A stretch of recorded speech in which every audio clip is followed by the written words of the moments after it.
Sanibonani, ngisacela ukubingelela kakhulu umndeni wakwaMagwaza nezihlobo zakwaMagwaza, umndeni womsakazo Ukhozi FM, ozakwethu bonke nabaphathi abalaleli bomsakazo Ukhozi FM. Ngithanda ukwedlulisa ke amazwi enduduzo.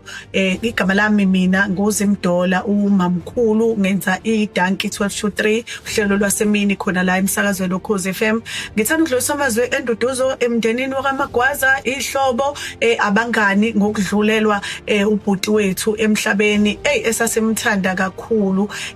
Mina ngifike la ngafikela kuyena ezandleni zakhe.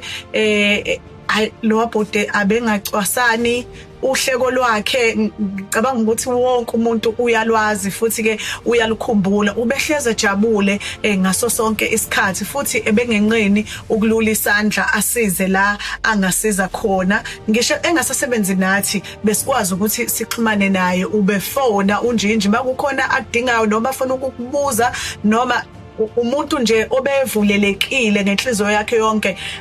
Angikhumbuli nokuthi khona umuntu nje ongathi unjinji ubemenza ukuthi noma angazi maye khona ngiyamphephisela. Kodwa mina njengoZimiphi uhambe kahle phambi kwamehlami.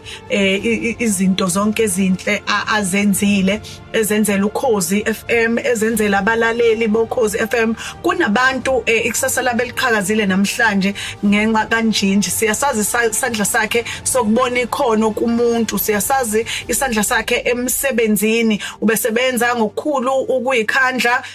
Ngizolokhu ngishilo ukuthi angazi noma sawuphindeke silithole yini iphimbo elifana naleliyana.